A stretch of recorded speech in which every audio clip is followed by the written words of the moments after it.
Welcome to Wrestling Talk in the Shop, where we cover all things professional wrestling, from new wrestling to classic wrestling and everything in between. We go to wrestling, we do some wrestling, and everything in the ring. Join us now for Wrestling Talk in the Shop. Hey guys, this is Jonathan from Wrestling Talk in the Shop, and today we're going to go through, do a look through of Inside Wrestling from this. Let's see if I can see. December of 1989. Got Dusty Rhodes on the cover. The road is paved with gold. The American Dream lives on. And then Ric Flair, the greatest con artist, is what they're saying. And up here up top, I don't know if you can see it. It's got Hulk Hogan and Zeus up here up top. You can see that there. And we're just gonna do a quick look through. Check out. I love looking through these old wrestling magazines. I've got a bunch of them. We're gonna look through. First, you see over here on this page.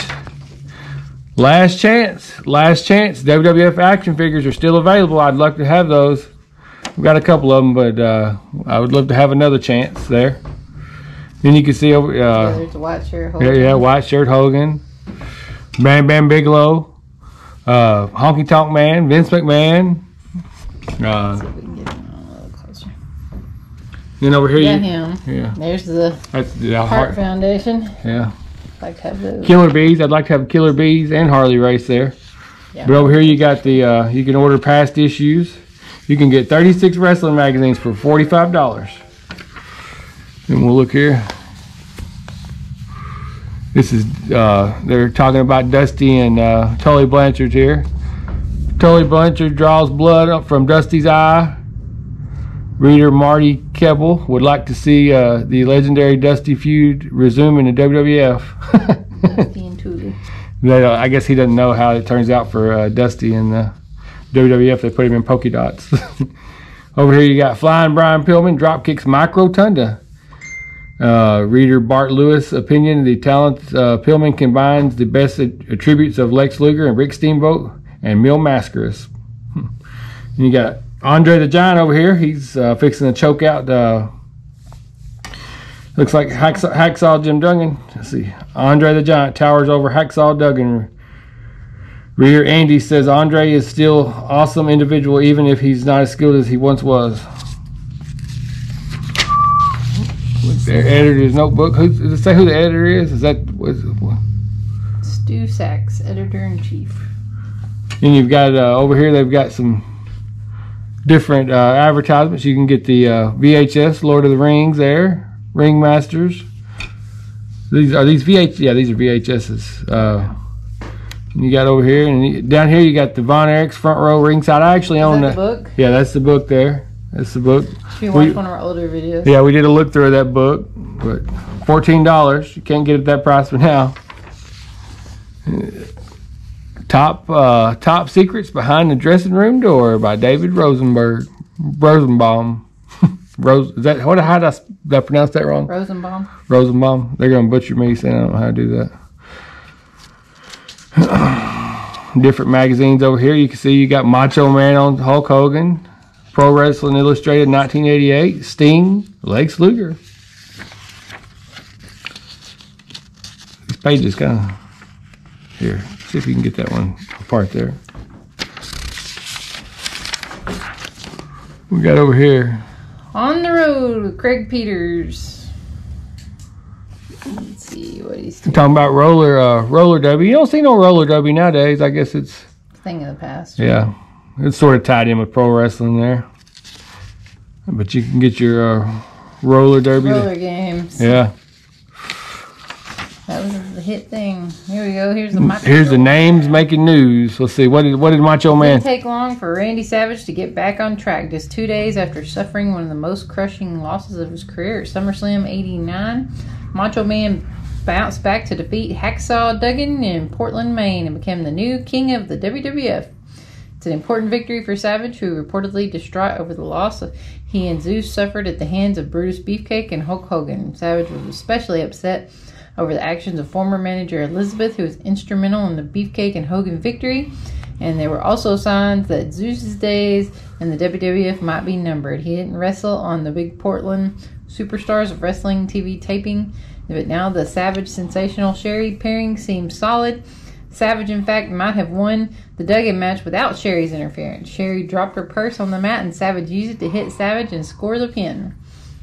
Afterwards, Sherry climbed to the top rope and connected on Duggan with a flying body slam. After the victory, Savage and Sherry were coronated king and queen of the WWF, and Larry Poffo read the poem in their honor.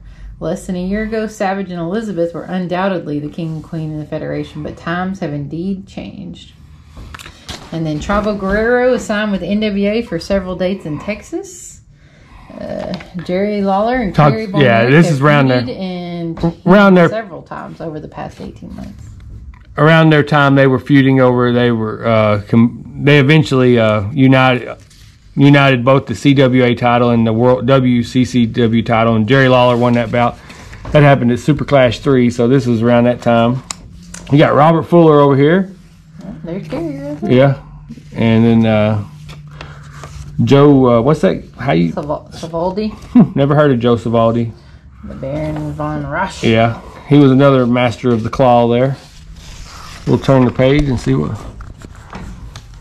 You got Captain Lou Albano received an award from his fundraising efforts for multiple sclerosis from Cyndi Lauper and Fred Blassie in the Ritz in Manhattan. Eddie Liner recently ran into the captain at another trendy hotspot in New York.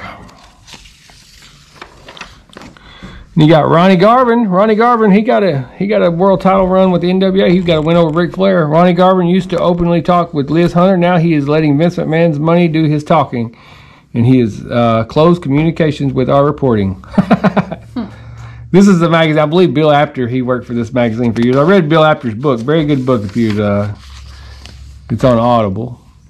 Yeah, where are they now? Let's see. Sonny King, a former WWF Tag Team Champion with Chief Jay Strongbow. Mr. Showboat still wrestles on occasions for independent federations, but now spends most of his time attending on the Boys and Girls Club he opened in Douglasville, Louisiana several years ago.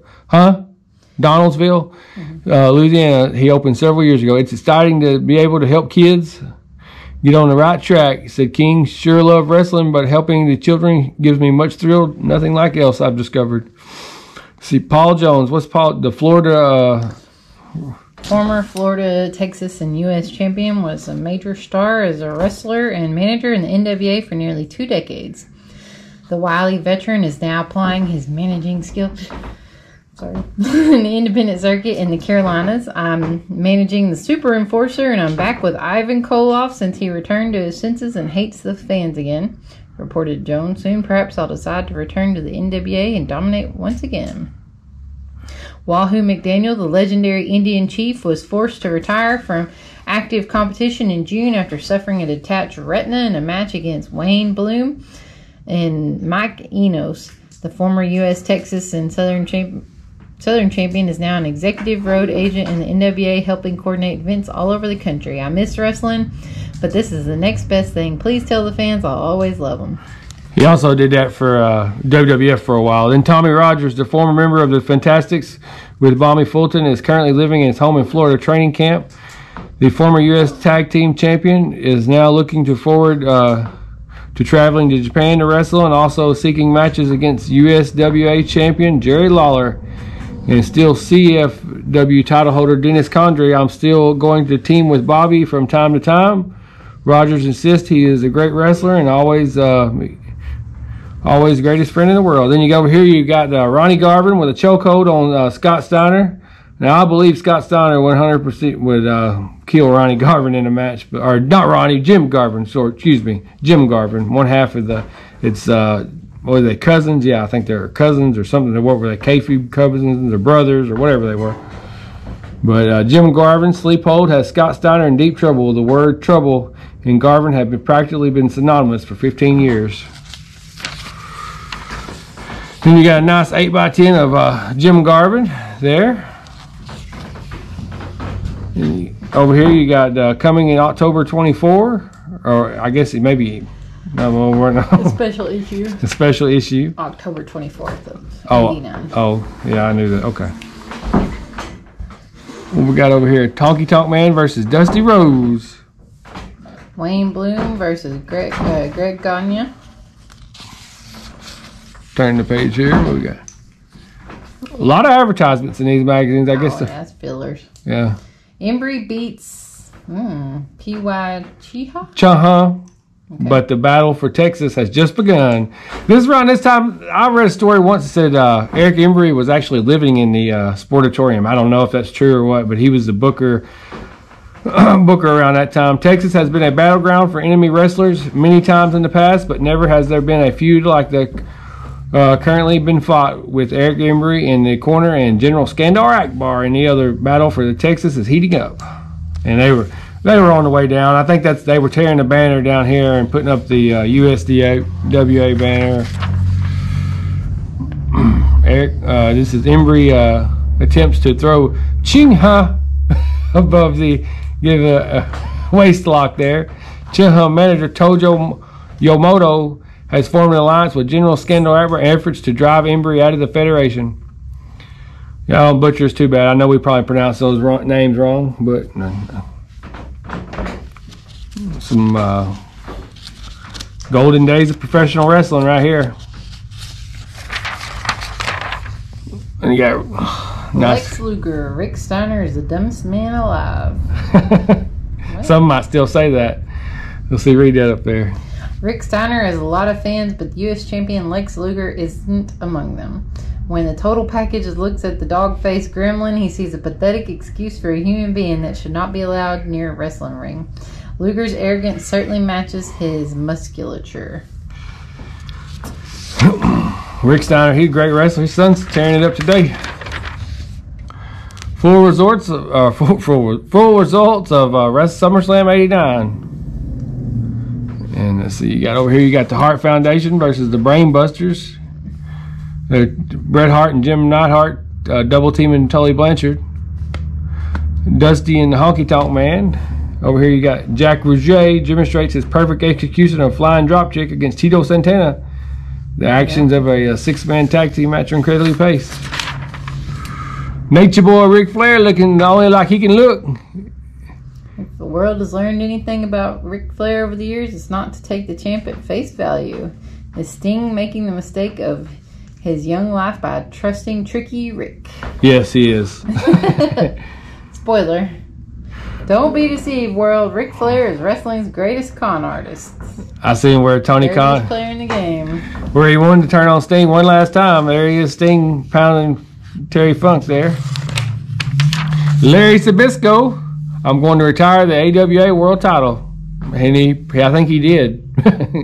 I don't know if he was the last champion, but he was one of the remaining last champions. He was also the son-in-law of Vern Gagne. Let's see here.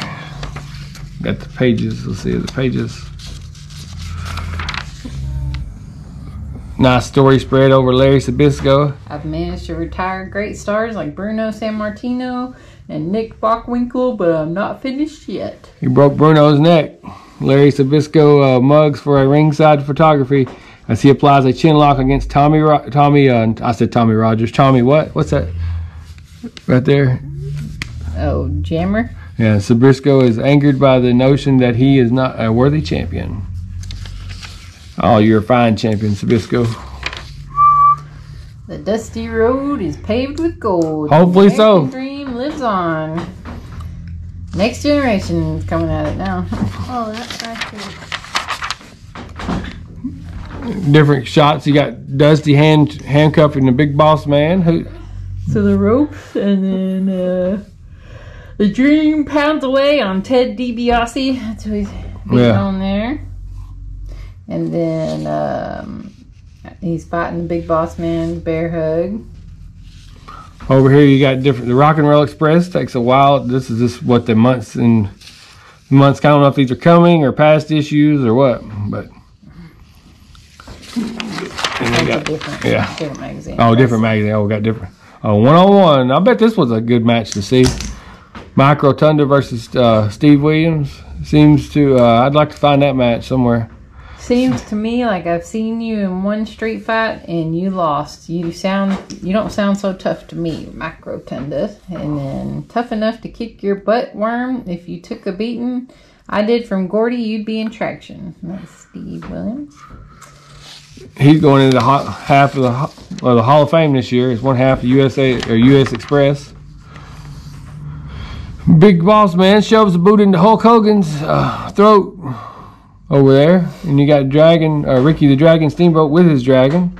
Oh, here's a. I guess this is from the fans. I'm a WWF fan, but what gets me upset is the fact that WWF only cares about big men like Andre the Giant and Big Boss Man, not good technical wrestlers like the Blue Blazer.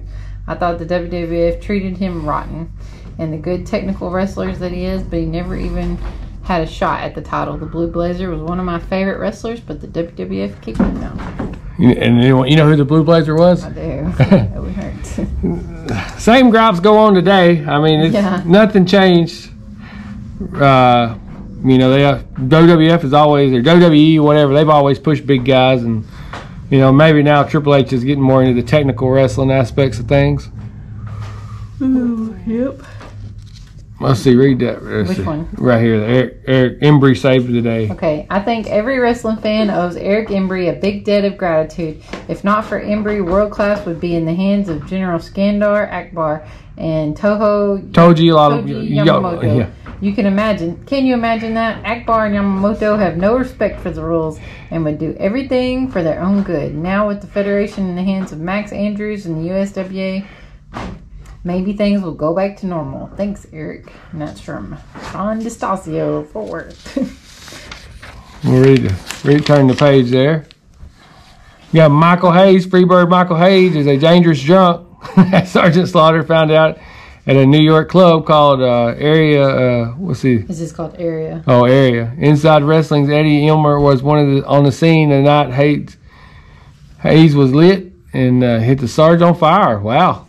I guess that was probably from AWA, I guess, maybe so. Maybe so. Because that's around the time that Sergeant Slaughter was doing a G.I. Joe thing, so I would assume that.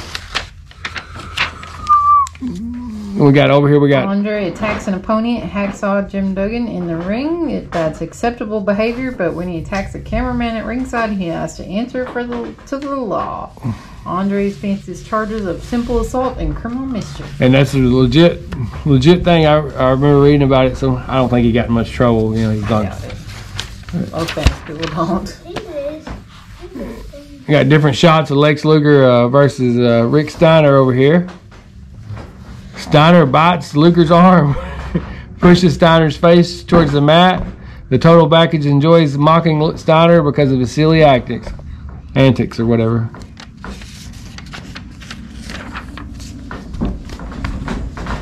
Different shots. You got Andre. Who's Andre over here? Is this one? Let's see. Read that, Lindsay. Coming off his losing streak in the series against Ultimate Warrior, Andre was glad he had two partners at SummerSlam. His team still lost, though. Top Right's Ultimate Warrior powers his way back to the Intercontinental Championship against Rick Rude, and Hulk Hogan did not go easy on Green Zeus. This is around the time they were trying to really push that no holds bar. Flair chops, Funk chops Flair. He's chopping him over there. Flair pulls Funk out of the ring as both men bleed profusely. You know, that's on par right there for Flair. Yeah. Flair was perhaps the most notorious rule breaker in the sport when Funk attacked him and changed his way of thinking. Oh, over here you got Flair doing a pile driver on Funk. I said, turn the page here. Here we got Vince McMahon sitting next to his vice president for pay-per-view. Jim Troy places demand upon his wrestlers regarding when and where to whom they get to give interviews. Liz Hunter is not among them. That's not good for this magazine. And then you got different advertisements over here. Nintendo craze continues. Well, these games were high. Nintendo, they were $50. Wow. Yeah. You can get a controller for $30. But I always get a kick out of it. I didn't realize people say things are high now. They were high then too. Yeah, that was a lot of money. Yeah. Pac-Man's $35. Right. Tetris. You got over here golf. I mean, who would give $35 for golf? But anyway, Nintendo advertising and the order form. You can submit your orders and magazine orders. On the back we got Giant Baba, Harley Race, and Giant Baba. October 31st, 1979. Read that, Lindsay.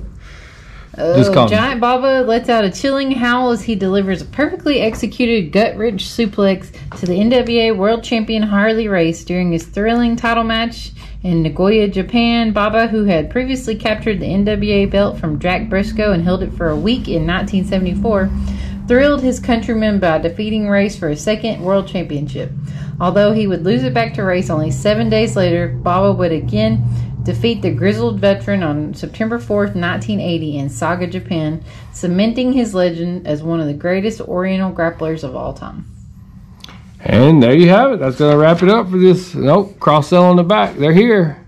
You can get that giant Hulkamania figure for $30. Well, it's $49.99. Oh, that's the game. Oh, that's the 16-inch figure is $30. Oh, yeah. And, I wish you could get that now. Yeah. No, they're about $200 now. But there's your order form. But I might fill it out and send it in. See what I can get back.